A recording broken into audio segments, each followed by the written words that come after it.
लोग अपने घरों के दरवाजे बंद कर लेते, दिए जलाकर भगवान से प्रार्थना करते, क्योंकि सबको पता था कि गांव के बाहर पुराने खंडहर के पास जो कुआं है वो साधारण कुआं नहीं है, वो एक भूतिया कुआं है। गांव के बुजुर्ग कहते थे कि उस कुएं में एक चुड़ैल रहती है जो रात को सुरीली आवाज में गाना गाती है, और जो भी उस आवाज के पीछे जाता है वो कभी वापस नहीं आता। गांव के बीचों बीच एक बुजुर्ग बैठा करते थे, नाम था दादा हरीराम। हर शाम गांव के बच्चे उनके चारों ओर बैठ जाते और वो उन्हें डरावनी कहानियां सुनाते। बच्चों, उस पुराने कुएं के पास मत जाना। वहां जो आवाज आती है वो किसी इंसान की नहीं होती, वो चुड़ैल की आवाज है जो इंसान को अपने जाल में फंसाती है। दादा, चुड़ैल कैसी दिखती है? कहते हैं उसके बाल जमीन तक लंबे हैं, आंखें लाल अंगारे जैसी, और जब वो मुस्कुराती है तो उसके दांतों से खून टपकता है। सब बच्चे डर के मारे चुप हो जाते, लेकिन एक युवक था, रामू, थोड़ा निबर, थोड़ा जिद्दी। उसे चुड़ैल की कहानी पर यकीन नहीं था। दादा, ये सब मनगढ़ंत बातें हैं। कुआं तो बस पुराना है, इसलिए डर लगता है लोगों को। रामू, हंसी मत उड़ाओ। तेरे पिताजी ने भी एक बार उस आवाज को सुना था। क्या? मेरे पिताजी? हाँ, वो उसी कुएं के पास गए थे, फिर डर के मारे वापस भागे थे। कहते हैं किसी ने उन्हें राजा जी कहकर बुलाया था। रामू के चेहरे पर एक हल्की मुस्कान आई। वो सोचने लगा कि राजा जी, क्या चुड़ैल सच में ऐसे बुलाती है? उसके मन में जिज्ञासा जागी। उसने तय किया कि आज रात वो खुद उस जगह जाएगा। रात का समय हुआ, पूरा गांव सो चुका था, सिर्फ कुछ कुत्तों के भौंकने की आवाजें आ रही थी। आसमान में बादल छाए हुए थे और कभी-कभी बिजली की चमक से पुराना खंडहर दिख जाता था। रामू चुपके से घर से निकल पड़ा। रास्ते में उसका छोटा भाई महेश उसे देख लेता है। भैया, आप कहाँ जा रहे हैं रात के समय? अरे सो जा महेश, बस जरा टहलने जा रहा हूँ। आप उस भूतिया कुएं के पास तो नहीं जा रहे? अगर चुड़ैल मिली तो उससे पूछूंगा कि गांव वाले उससे इतना डरते क्यों हैं। भैया पागल मत बनिए, वो सच में चुड़ैल है। डरपोक मत बन, सब अफवाहें हैं। इतना कहकर रामू गांव की सीमा पार कर गया। हवा ठंडी हो चुकी थी, पेड़ों की टहनियां एक दूसरे से टकरा रही थी, जैसे कोई फुसफुसा रहा हो, मत जा। रामू अब पुराने कुएं के पास पहुंच चुका था। चारों ओर सन्नाटा था, सिर्फ झींगुरों की आवाजें सुनाई दे रही थी। मैं कब से तुम्हारा इंतजार कर रही हूँ। देखो, मैंने तुम्हारे लिए स्वादिष्ट भोजन भी बनाया है, जरा मेरे पास तो आओ। रामू के कानों ने उस आवाज को पकड़ा। वो रुक गया। उसके चेहरे पर हैरानी थी, पर डर नहीं। अरे, ये कौन है? इतनी रात में कौन बुला रहा है मुझे? राजा जी, मैं आपकी रानी हूँ। रानी? यहाँ तो कोई नहीं, फिर ये आवाज कहाँ से आ रही है? वो चारों ओर देखने लगा, लेकिन कहीं कोई दिखाई नहीं दिया। फिर आवाज फिर से आई, मैं यहाँ नीचे हूँ, इस कुएं में। तो रानी जी कुएं में रहती हैं?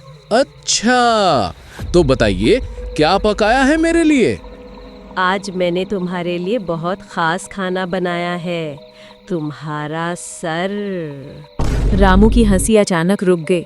उसके शरीर में सिहरन दौड़ गई, लेकिन अभी भी उसे यकीन नहीं था कि ये सच्ची चुड़ैल है। मजाक मत करो, सामने आओ। देखो, मैं यहाँ नीचे हूँ, झांको तो सही। रामू कुएं के किनारे झुका और नीचे झांका। तभी अचानक कुएं से एक खूनी पंजा बाहर निकला और सीधा रामू की गर्दन पकड़ ली और रामू को अंदर खींच लिया। अरे मर गया रे, भगवान बचाओ, ये क्या? अब तो मेरा होगा। रात गहराती जा रही थी। गांव पर काली चादर सी छाई हुई थी। हर घर के दरवाजे बंद थे। दियों की लौ बुझ चुकी थी, लेकिन एक घर में नींद नहीं थी। वो था रामू का घर। महेश बिस्तर पर करवटें बदल रहा था। बार बार उसे भाई की बात याद आ रही थी। अगर चुड़ैल मिली तो उससे पूछूंगा कि गांव वाले उससे इतना डरते क्यों हैं। भैया, गए तो है उसी भूतिया कुएं की तरफ। भगवान करे कुछ बुरा ना हुआ हो। उसका दिल जोर से धड़क रहा था। हवा खिड़की से अंदर आ रही थी और लालटेन की लौ कांप रही थी। महेश ने फैसला किया, मैं चुप नहीं बैठूंगा, मुझे भाई को ढूंढना ही होगा। महेश बाहर निकला। रात के सन्नाटे में सिर्फ उसके कदमों की आवाज सुनाई दे रही थी। कुत्ते दूर से भौंक रहे थे। हवा में एक अजीब सी ठंडक थी, जैसे किसी की नजरें उस पर हों। हे बजरंगबली, मेरे भाई की रक्षा करना। वह रास्ते पर चला जा रहा था, वही रास्ता जो गांव के बाहर पुराने कुएं की ओर जाता था। जंगल के पेड़ों के बीच से हल्की सी धुंध उठ रही थी। हर झाड़ी, हर परछाई जैसे किसी रूप में बदलकर उसे घूर रही थी। अचानक उसे जमीन पर कुछ दिखा। वो थी रामू की चंपल। भैया, ये तो आपकी चंपल है, फिर आप कहाँ गए? उसके हाथ कांपने लगे। वह आगे बढ़ा और तभी उसे दूर से एक धीमी आवाज सुनाई दी। राजा जी, अब तो आ जाओ। राजा जी, मैं इंतजार कर रही हूँ। देखो, तुम्हारा भाई भी तो यही है। कौन है वहाँ? सामने आओ। तुम्हारा प्यारा भाई रामू यही है, इस कुएं में। महेश के कदम खुद ब खुद कुएं की ओर बढ़ने लगे। वहाँ हवा और ठंडी हो गई थी। कुएं के पास पहुंचकर उसने देखा, कुआं अब सूखा था। उसमें पानी नहीं था, बस अंधेरा और सड़ांध की गंध आती थी। कुएं के अंदर से किसी के कराहने की हल्की आवाज आ रही थी।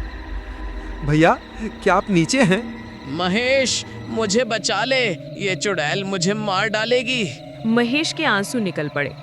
वह कुएं के किनारे झुका और नीचे झांका। अंधेरे में कुछ हलचल सी दिखाई दी, जैसे कोई जंजीरों में बंधा हो। भैया, मैं रस्सी लाता हूँ, जरा रुको। तभी अचानक एक ठंडी हवा चली और कुएं के अंदर से वही आवाज गूंजी। कहाँ जाएगा छोटे राजा? अब तू भी मेरे साथ रहेगा। भगवान, ये कैसी आवाज है? कुएं के अंदर से काले धुएं जैसी परछाई निकली। छोटे बाल, सफेद चेहरा और लहू से सने होंठ। वो चुड़ैल हवा में तैर रही थी और उसकी आंखें अंगारे की तरह जल रही थी। तुम दोनों भाइयों का लहू ही तो मेरा भोजन है। नहीं, तू झूठ बोल रही है। महेश ने जोर से जय बजरंगबली कहा और भागकर मंदिर की तरफ दौड़ पड़ा। गांव के आखिरी छोर पर हनुमान जी का पुराना मंदिर था। हे बजरंगबली, मेरे भाई को बचा लो। वो चुड़ैल बहुत शक्तिशाली है। आपकी कृपा से ही मैं उनसे रोक सकता हूँ। हनुमान जी की मूर्ति के चरणों के पास एक हनुमान चालीसा रखी थी और कुएं की ओर दौड़ पड़ा। कुएं के पास अब तूफान मचा हुआ था। हवा गरज रही थी और चुड़ैल हवा में तैर रही थी। उसकी हंसी गूंज रही थी। कोई मुझे नहीं रोक सकता। महेश ने हनुमान चालीसा पढ़ना शुरू किया। जय हनुमान ज्ञान गुण सागर, जय कपीस तिहु लोक उजागर, रामदूत अतुलित बल धामा, अंजनी पुत्र पवन सुत नामा। नहीं, ये मंत्र मत पढ़ो, मैं जल जाऊंगी। नहीं, मुझे मत जलाओ। और हनुमान जी चालीसा की शक्ति से चुड़ैल नष्ट हो गई। आग की लपटें कुएं में समा गईं और सब कुछ शांत हो गया। धीरे धीरे हवा रुक गई, आसमान साफ हो गया। महेश कांपते हुए कुएं के पास गया और अंदर झांका। अब कुएं में अंधेरा नहीं था, बल्कि हल्की सुनहरी रोशनी चमक रही थी। अंदर उसने देखा, रामू जमीन पर पड़ा है लेकिन जिंदा है। भैया, आप जिंदा हैं? महेश, तूने मुझे बचा लिया। नहीं भैया, हनुमान जी ने बचाया है। उस रात के बाद से गांव में कोई आवाज नहीं आई। वो कुआं आज भी वहीं है, पर अब कोई डर नहीं। कहा जाता है, जब भी वहां से कोई गुजरता है तो उसे हनुमान जी के जयकारे की हल्की ध्वनि सुनाई देती है। जय श्री हनुमान, जय बजरंगबली। और इस तरह भूतिया कुआं फिर से पवित्र बन गया और दो भाइयों की कहानी गांव की अमर गाथा बन गई।